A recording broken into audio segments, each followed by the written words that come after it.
우리가 지난주에 말씀을 살펴본 것을 잠깐 좀 먼저 얘기하고 넘어가려고 하는데요.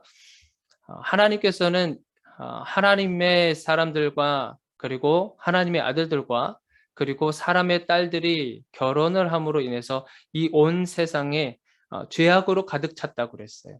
그 죄악이 가득 찬 그 심각성을 우리 하나님께서는 말씀해 주시고 온 인류를 다 심판하시기로 결정하셨습니다.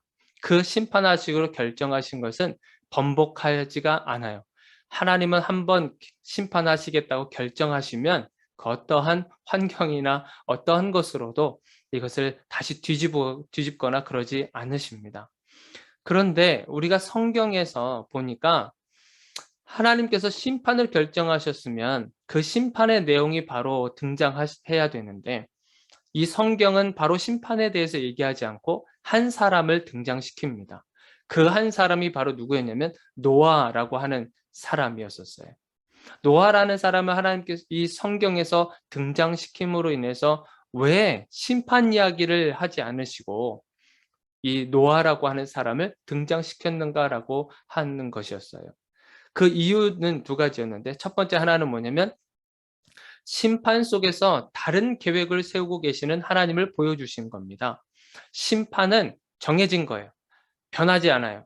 그렇지만 그 심판 속에서도 새롭게 역사하시겠다고 하는 하나님의 계획하심이 있으신 거예요. 그 하나님의 새로운 계획은 누구를 통해서 역사하시냐면 바로 사람을 통해서 역사하신다고 하는 겁니다. 사람을 그렇다고 해서 아무나 그 사람을 사용한 것이 아니라 하나님은 당대 의인으로 인정받았었던 노아를 통해서 역사하신다고 하시는 것을 보여주신 거예요. 하나님께서는 새로운 계획을 펼쳐나가실 때 사람을 사용하지만 그렇다고 해서 우리가 그 사람을 너무 의지하지는 말라는 것이었습니다. 왜냐하면 그 사람을 통해서 역사하시는 분이 우리 하나님이시기 때문에 그래요. 노아가 주인공처럼 생각되지만 노아가 주인공이 아닙니다. 하나님이 주인공이시죠. 노아는 단지 그 통로 역할을 할 뿐인 거예요. 그래서 하나님의 계획은 반드시 사람을 통해서 역사하시는데 그 사람에게 너무 의지하지 말아라. 우리가 성경을 보면은 참 위대한 인물들이 많이 나오잖아요. 그 사람들이 그때 당시에 그 스토리에 어찌 보면 주인공처럼 우리가 생각할 수 있지만 정말 주인공은 우리 하나님이시라고 하는 사실인 겁니다. 우리 인생에 있어서 우리의 삶을 이끌어 가시는 그 비전을 펼쳐 나가시는 그 주인공은 바로 우리 하나님이시라고 하는 거예요. 자, 두 번째 이유는 무엇이었냐면 하나님께서는 모든 만물들을 다 심판하실 수 있는 권한이 있지만 의인은 하나님께서 심판하지 않으신다고 하시는 거였어요. 의인은 심판에서 제외가 된다. 자, 하나님의 의가 예수 그리스도로 드러났다고 말씀드렸어요. 하나님의 의라고 하는 것은 추상적인 것이었어요. 눈에 보이지 않는 것이었어요. 그렇지만 눈에 보여지는 의로 나타나신 분이 있는데 그분이 바로 예수 그리스도라고 하는 사실입니다. 그러니까 그 예수 그리스도를 믿음으로 말미암아 하나님의 의가 우리들에게 온 거죠. 우리들 안에 들어오게 된 거죠. 그래서 우리는 그 믿음으로 우리가 의인이 되었다고 하는 사실인 겁니다. 우리가 어떠한 노력으로도 우리는 의인이 될 수는 없어요. 하나님께서 우리를 의인 삼아 주셔야만 가능한 겁니다. 우리가 잘 살았든지 우리가 선한 일을 많이 하든지 이런 것과는 상관없이 우리들의 안에 예수 그리스도가 있는지 예수 그리스도가 없는지 그거에 따라서 하나님은 의인과 그리고 악인으로 나누시는 겁니다. 그러니까 우리 안에 예수 그리스도가 있다면 저와 여러분들은 의인인 거예요. 그래서 그 의인은 예수님께서 재림하실 마지막 그때에 재림하실 그때에 그 심판에서 우리 제외가 된다고 하는 사실인 거예요. 참 감사하지 않아요? 우리가 열심히 뭔가를 하지 않았음에도 불구하고 그 심판에 영향을 받지 않는다고 하는 사실. 그저 예수 그리스도를 믿고 예수 그리스도를 붙잡고 살아가는 그 사실 하나만으로 우리가 그러한 의인 대접을 받고 있다고 하는 사실이에요. 이것이 하나님의 은혜 아니고 무엇이겠습니까? 그렇죠? 자, 그렇다고 한다면, 자, 의인이 나타나고, 이제부터는 정말 하나님께서 이제 심판을 이제 준비해 나가시는 것을 오늘 본문 말씀부터 시작이 되는 거예요. 하나님께서 온 인류를 심판하시기로 결정을 하셨고, 그래서 그 도구로 노아를 하나님께서 세우시고 노아에게 명령을 내렸습니다. 그 명령이 뭐예요? 방주를 만들라고 하는 명령이셨어요. 하나님께서는 이 노아를 선택하셔서 방주를 만들라고 명령하셨는데 그냥 만들라고 한 것이 아니고요. 재료가 어떤 걸 써야 되고 크기는 어떠한 것이며 구조는 어떠한 것인지 이것을 하나하나 설명해 주십니다. 재료는요. 오늘 본문 말씀에도 나왔지만 고페르라고 하는 것과 역청이 있어요. 고페르는 우리나라 성경에서는 잣나무로 보통 이렇게 번역을 하게 되는데 어, 잣나무로 번역하기보다는 이 고페르라고 하는 그 나무가 있었어요. 그런데 이것이 여러 가지 가설들이 있습니다. 노아의 홍수로 인해서 그 고페르라고 하는 그 나무가 다 이게 멸종이 됐다라고 얘기하는 사람들도 있고요. 그렇지만 가장 비슷한 나무로 찾다 보니까 우리나라에 잣나무가 있던 거죠. 그러니까 고페르가 꼭 잣나무는 아니다. 그렇게 여러분들이 생각하시면 됩니다. 어쨌거나 재료는 고페르와 그리고 역청을 하나님께서 사용하라고 말씀하셨어요. 그리고 방주의 크기에 대해서 하나님은 이렇게 말씀하셨어요. 길이가 300규빗, 자, 너비는 50규빗, 높이는 30규빗. 우리가 한 규빗을 요 어른 손에 의해서 이렇게 손끝에서 요 팔꿈치 정도 되는 길이를 규빗이라고 하거든요. 한 45cm 정도 돼요. 자, 그것을 오늘날 그 단위로 환산을 하니까 길이가요. 한 135m 정도가 돼요. 135m. 그러니까 웬만한 축구장 크기 정도 되겠죠. 그리고 너비 같은 경우는 22.5m가 돼요. 22.5m. 높이는 한 13.5m. 자, 그래서 이 노아의 방주의 이 크기를 따라서 우리 현대 과학자들이 어떤 배를 만들고 연구하는 그런 사람들이 봤었을 때 가장 안전한 비율을 가지고 있다고 얘기를 해요. 그래서 길이가 너비의 6배, 그리고 높이의 한 10배 정도가 되면 그 비율은 물에 떠 있기에 아주 안전한 그런 배의 구조를 만들 수 있다고 합니다. 그래서 오늘날도 배를 만들 때 이 비율을 가지고 만든다고 그래요. 자, 그래서 방주의 크기는 정말 어마어마하게 큽니다. 어, 그리고 구조 같은 경우는 3층 구조로 이렇게 하나님께서 만들라고 명령을 하셨어요. 자, 그런데 여러분들이 노아라고 한번 생각해 보세요. 노아. 자, 재료를 알았어요. 그리고 방주의 크기도 알았어요. 그리고 3층 구조라고 하는 것도 알았어요. 자, 이것만 가지고 여러분들 이 방주 지을 수 있겠습니까? 어, 하나님은 노아에게요, 방주를 만드는 비전을 주신 거죠. 비전을 주셨어요. 그런데 비전을 주셨을 때 하나님께서는 큰 그림을 주시는 거죠. 큰 그림을. 세부적인 것 하나하나 일일이 전부 다 이것을 말씀하신 것이 아니라 큰 그림을 먼저 비전으로 주신다고 하는 거예요. 그러고 나서 그 비전, 하나님께서 말씀해 주신 대로 하나씩 하나씩 해 나가면서 점점 구체화되는 거죠. 하나님께서 그 비전을 이뤄가는 데 있어서 그 과정마다 무엇을 했겠어요? 이 노아가 하나님 지금 이렇게 만들었는데 그 다음엔 어떻게 하면 되겠습니까? 어떻게 하면 되겠습니까? 왜냐하면 배라는 걸 본 적이 없잖아요. 노아는 한 번도 배라는 것이 어떤 건지도 모르고 방주가 어떻게 생겼는지도 모르고 그렇기 때문에 하나님 앞에 계속 묻고 나가는 거죠. 중간중간마다. 하나님께서 우리들에게 비전을 주실 때도 마찬가지입니다. 비전을 주실 때 어떤 구체적인 것까지 다 말씀하지 않으세요. 큰 그림을 먼저 우리들에게 주시고요. 그것을 가지고 우리가 하나님 앞에 매달려서 기도하는 가운데 순간순간마다 우리들에게 지혜를 주신다고 하는 거예요. 그 지혜를 주셔서 결국에는 세부적인 것까지 다 완성하게끔 만드시는 겁니다. 하나님이 일일이 전부 다 지적하셔서 이렇게 하실 수도 있잖아요. 그런데 그렇게 하지 않으세요. 우리 인간들이 하나님을 의지하도록 만든 겁니다. 하나님 어떻게 하면 되겠습니까? 이 질문을 하게 만드시는 거예요. 비전을 주셨다고 한다면 그다음부터는 우리가 하나님 앞에 질문하고 나가는 거죠. 하나님 어떻게 하면 되겠습니까? 그다음 스텝은 어떻게 하면 되겠습니까? 이렇게 질문하는 가운데서 하나님 앞에 여쭤보는 가운데서 그 비전이 구체화되어 가고 된다는 사실인 거예요. 그래서 노아는 끊임없이 주님과 대화를 나누면서 맡겨진 사명을 다 감당하게 되는 겁니다. 저와 여러분들에게 하나님께서 비전을 주셨을 줄로 믿어요.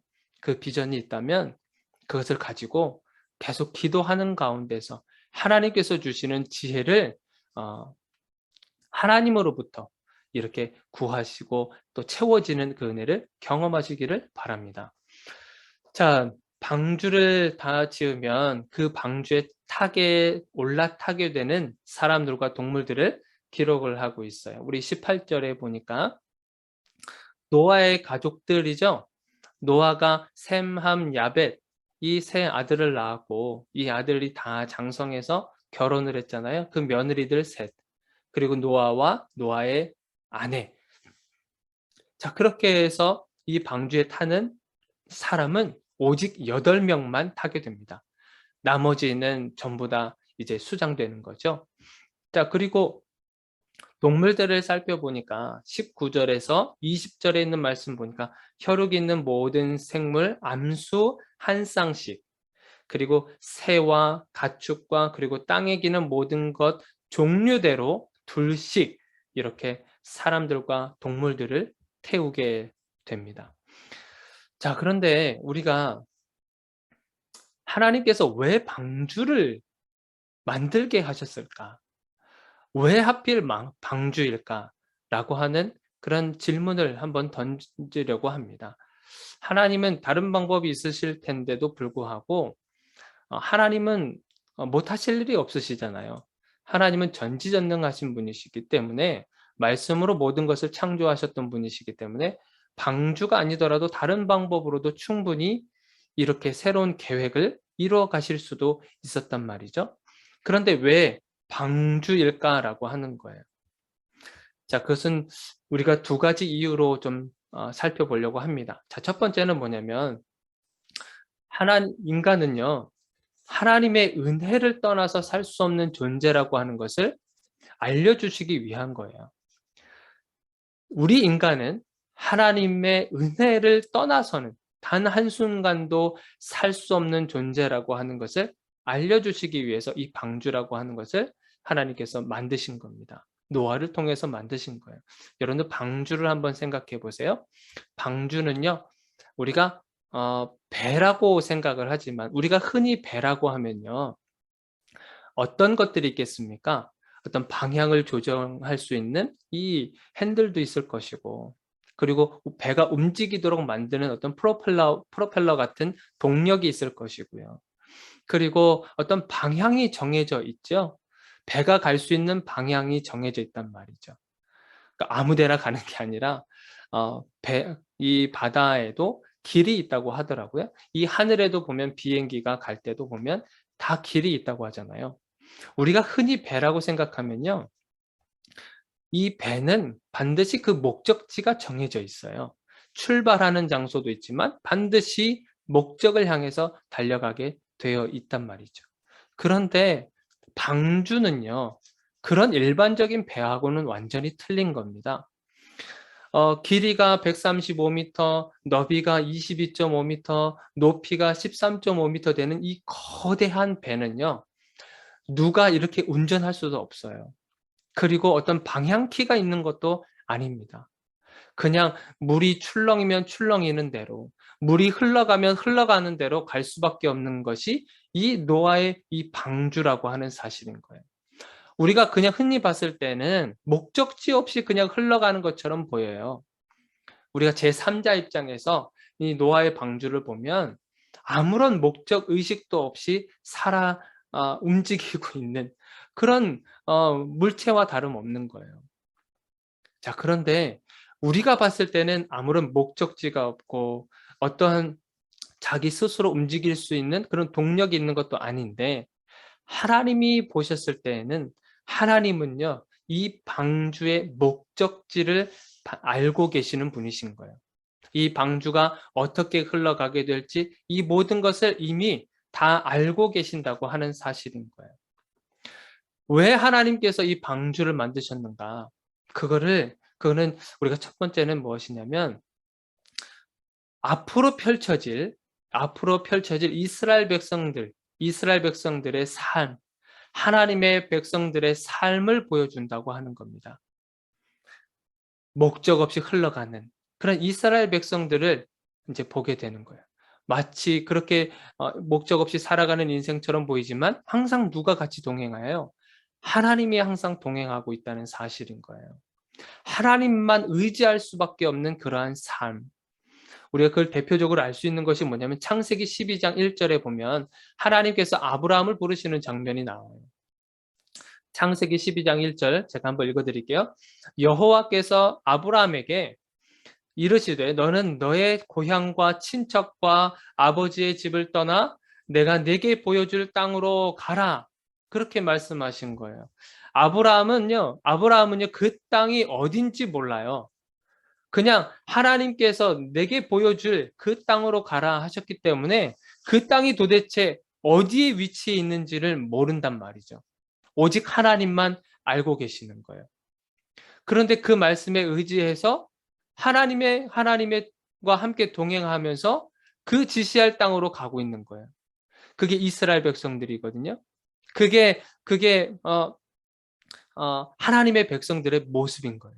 이 모습을 보면 사람들은 참 손가락질하겠죠. 아니 대책 없이 그게 무슨 짓이냐. 어디로 갈지를 알아야 거길 갈 거 아니냐. 그리고 가면 거기서 뭘 어떻게 살아낼 건지 뭐 계획이라도 좀 있냐. 이렇게 세상 사람들은 생각한단 말이죠. 그렇지만 하나님을 철저하게 믿고 철저하게 신뢰하는 가운데서 살아가는 하나님의 백성들은 그렇지 않다 할지라도, 세상에 말하는 것처럼 그렇게 하지 않는다 할지라도 하나님께서 은혜로서 우리를 이끌어 가실 것을 믿는다고 하는 거죠. 또 이 이스라엘 백성들은 애굽에서 노예 생활을 마치고 가나안 땅으로 가는 그 여정 가운데에서도 우리가 그것을 살펴볼 수 있잖아요. 광야 생활. 정말 아무것도 없는, 물도 없고 먹을 것도 없는 그 상황 속에서도 하나님께서는 정말 만나와 메추라기를 보내시고, 그리고 가나안 땅에 들어가려고 했었을 때 이방 민족과 얼마나 많은 싸움을 합니까? 근데 싸움 한번 제대로 해본 적 없고 훈련을 받은 적 없는 이스라엘 백성들이에요. 그런데 이방 민족과 싸움을 통해서 어떻게 돼요? 오히려 그 땅을 다 점령하는 역사가 일어납니다. 이거 어떻게 설명하겠습니까? 우리가 인간적으로 어떻게 설명할 수 있겠냐고요. 하나님께서 함께 하시지 않으면 일어날 수 없는 일인 거예요. 그래서 이 방주는요, 우리 인간은 하나님의 은혜 없이는 단 한순간도 살아갈 수 없는 존재구나 라고 하는 것을 알려주시기 위해서 이 방주를 선택한 것입니다. 아무런 방향성 없이 움직이는 방주처럼 보이지만 하나님은 그 속에서 역사하시고 함께 동행하신다고 하는 거예요. 자, 그렇다면 두 번째 이유는 뭐냐면, 자, 두 번째는 하나님께서 방주는요, 의인을 위한 하나님의 완벽한 보호를 뜻합니다. 자, 방주는 의인을 위한 하나님의 완벽한 보호. 자, 이것은 무엇이냐면, 방주 밖은요, 방주가 지금 만들어졌잖아요.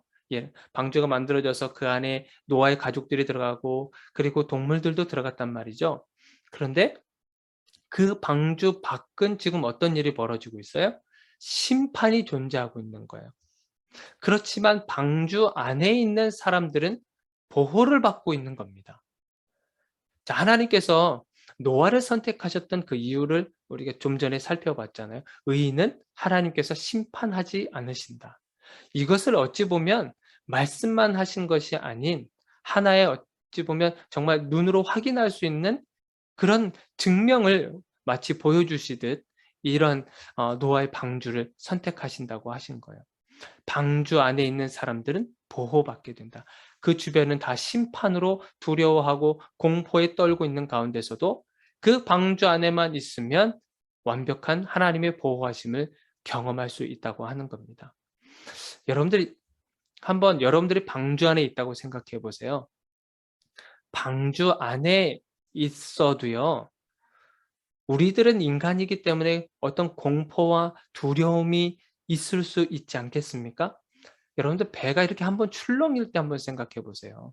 저도 예전에 교육자 수련회로 해서 이렇게 배를 타고 어디를 가본 적이 있는데 배를 탔었어요. 그때 파도가 굉장히 심하게 쳤었어요. 저 그때 정말 '아 사람이 죽으면 이렇게 죽을 수 있구나.' 이런 것을 경험한 적이 있습니다. 배멀미도 엄청 심하게 하고요. 거의 배에 그냥 드러 누웠어요. 그리고 '이 배가 부서지면 어떻게 하나.'라고 하는 그런 마음도 막 이제 스물스물 올라오는 거예요. 그러면서 기도하는 거죠. '하나님 살려 달라고.' 이렇게. 여러분들 노아의 방주예요. 그리고 거기에 동물들도 탔지만 이 가족들도 있지만 배가 엄청나게 크잖아요. 이 배가 정말 거친 파도를 이렇게 출렁출렁이면서 배가 막 위로 올라갔다가 내려갔다 이러면서 이 안은 아수라장이 될 수도 있지 않겠습니까? 여러분들 그 가운데서 공포가 느낄 수 없을까요? 두려움이 없을까요? 그런 마음이 들 수도 있어요. 이 방주 안에 있으면서도 그런 마음이 들 수도 있다는 거예요. 그런데 그것이 싫다 그래서 이 방주 안에 있는 것이 더 두렵고 떨려 더 무서워서 이 방주 밖을 나가면 어떻게 돼요? 그러면 바로 죽는 겁니다. 우리가 방주 안에 있어서 공포도 느낄 수 있고 두려움도 느낄 수 있지만 우리가 살 수 있는 방법은요. 방주 안에 머물러야 된다고 하는 거예요.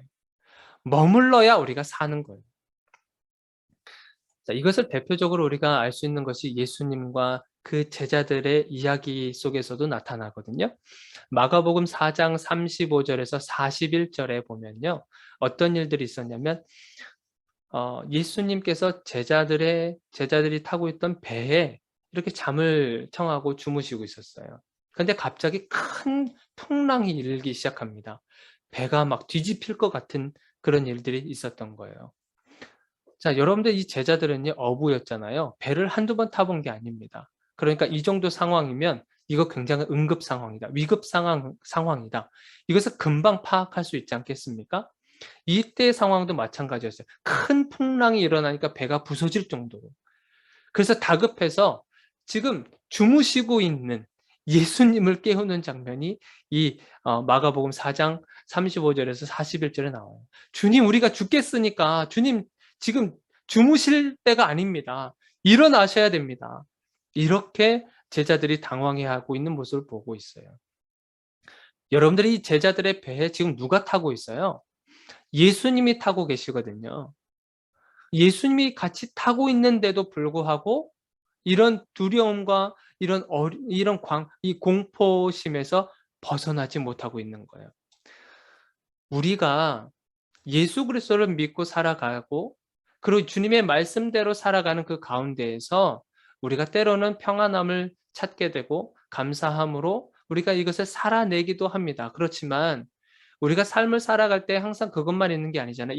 인생의 광풍이 우리에게 찾아오는 그 순간에 내가 주님 앞에 기도하고 내가 주님 앞에 정말 간절히 부르짖고 있는다 할지라도 그 인생의 광풍 속에서 우리가 때로는 두려움을 만나기도 하고 그리고 공포스러움을 만나기도 한다는 거예요. 그렇지만 우리가 주님과 이 상황에서 주님과 함께 머물러 있어야 된다고 하는 거예요. 우리가 감정이 어떻든 우리가 생각이 지금 어떻든 주님과 지금 내가 함께 머물러 있어야만 내가 살 수 있다고 하는 겁니다. 그러니까 방주는요, 단순히 의인의 생명뿐만 아니라 의인이 가지고 있는 어떤 감정적인 것과 생각과 이런 모든 것들에 대해서 하나님께서 완벽하게 보호해 주시겠다고 하는 의미가 담겨 있는 거예요. 이 방주는 그래서 하나님께서 이 방주를 만들라고 한 것입니다. 하나님께서는 방주 없이도요, 얼마든지 새롭게 시작하실 수 있는 분이세요. 그러나 의인을 따로 세우시고 그 방주를 만들게 하신 그 이유, 그것은 우리는요, 하나님의 은혜로밖에는 살 수 없는 존재라고 하는 사실을 깨닫게 해주시기 위한 것이었어요. 은혜로 사는 거예요. 은혜로 산다는 말은 무엇이겠습니까? 하나님께 모든 것을 맡긴다는 거죠. 은혜로 산다는 건요, 하나님께서 일하실 것을 우리가 신뢰한다는 말이에요. 그래서 우리는 하나님의 은혜 없이는 살 수 없는 그런 존재라고 하는 것을 우리 주님은 방주를 통해서 말씀해 주고 있는 겁니다. 또 하나는 우리 방주는 하나님의 정말 완벽하신 그런 보호를 우리에게 약속하신 거예요. 우리가 주님을 믿는다 그래서, 우리가 방주 안에 있다 그래서 우리가 인생에서 만나게 된 여러 가지 어려움들과 마음에 힘들어하는 부분들을 우리는 그것을 완전히 없앨 수는 없어요. 우리는 연약한 인간이기 때문에 그렇습니다. 그렇지만 그런 고민들과 그런 어려움 속에서, 그런 두려움 속에서 그 안에 그럼에도 불구하고 주님 안에 머물고 말씀 안에 머무는 그러한 삶이 되었었을 때 우리는 반드시 승리하게 될 것입니다. 그래서 방주, 우리 주님께 하나님께서 방주로 우리들에게 오신 겁니다. 예수 그리스도. 진정한 방주가 누구시겠어요? 우리 예수님이지 않겠습니까? 주님의 말씀이 여러분들의 삶 가운데, 여러분들의 마음 가운데 가득 있다고 한다면, 주님으로 가득 차 있다고 한다면, 성령으로 가득 차게 차고 있다고 한다면 우리의 삶에서 오는 모든 그런 어려움과 환난 속에서도 우리가 이겨낼 수 있으리라 믿습니다. 우리 이 시간 함께 기도하도록 하겠습니다.